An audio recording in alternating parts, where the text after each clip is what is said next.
time and what that's at a full staff. So we just ask that you give patience, and just take your time on the roads. Now, the ODOT is asking drivers to also be courteous of salt trucks and snow plows during this season. Keep a safe distance and pass with care. Live in Xenia, I'm Haley Coast at News Center 7.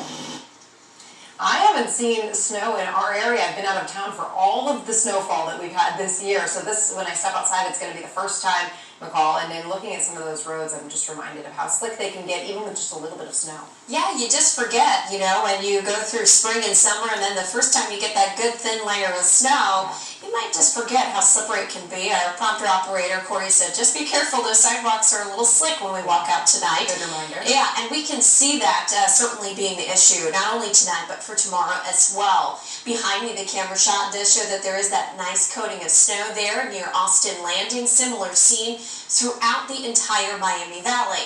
When we look at our satellite and radar imagery, we're going to see that across the state that there is that snowfall that came through. This is really in the past 2 to 3 hours that we saw some enhanced snow.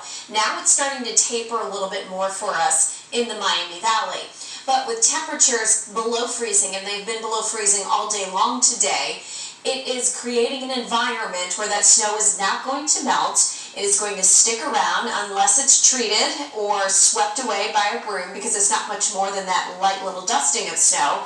It will still be there early tomorrow morning. So even if it's just your driveway that's slick, be careful tomorrow. So on the roads, our forecast for tonight and tomorrow, especially south and east of the Dayton area, watch out for those icy patches. If you're up in Salina and Wapakoneta, it's probably bone dry. Even saw it look dry up in the Troy area as well. Now by tomorrow afternoon, we will have dry conditions everywhere, and we will not have a problem at all as far as the weather is concerned. Now let's talk about what to expect for the future. Again, there's that look outside in Miami Township, and you can see the parking lot there, not treated. You have that coating of snow. It's just enough that if you're driving on top of that, there's not even enough snow for traction for your tires. My Doppler 7, we scan the skies. There are a couple of flurries or light snow showers still falling in eastern Greene County and Clinton County, but the steadier snow now looks to be pulling off to the east toward Columbus. Further to the south, steadier snow down into Cincinnati and southeastern Indiana. I don't see much of this moving northward, but we'll keep that slight chance around for Butler, Ward, and Clinton County. And then there's another little batch of snow in northwestern Indiana that may swing through our far northern communities, so you might get that chance for a few flakes tonight. Again, temperatures are sitting in the 20s for us, but when we factor in the breeze, there is a wind chill feeling more like the upper teens to low 20s. It feels like 18 in Dayton right now. It feels like 16 in Springboro. You can expect a similar temperature and wind chill by the time you walk out the door tomorrow morning. I see us holding somewhat steady through the rest of the night. So here's FUTURECAST. That's a pretty good idea as to where that snow is currently. As we move through the overnight hours, we'll stop there at midnight. You can see some light snows. Try to push back into southern Miami Valley. Might put an additional coating there, Butler, Ward, and Clinton through 2 a.m.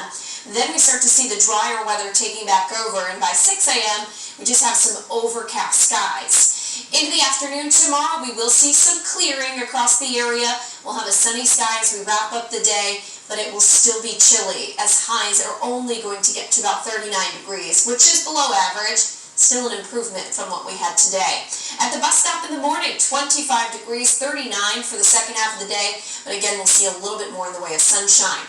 Temperatures will rise as we get toward the end of the week into the weekend. We get to 64 degrees on Friday. Saturday will start in the 60s and fall through the day, as I see a front that comes through, brings us some rain, and then eventually that cool down. So we're at 61 for a high Saturday with some showers about, cooler but sunnier for us on Sunday with temperatures up to about 44 degrees. So there it is on the 7-day. Tomorrow's a cold one. Watch out for those slick spots early, then rain at times Thursday night, Friday night into Saturday, but drier as we get into the early part of next week.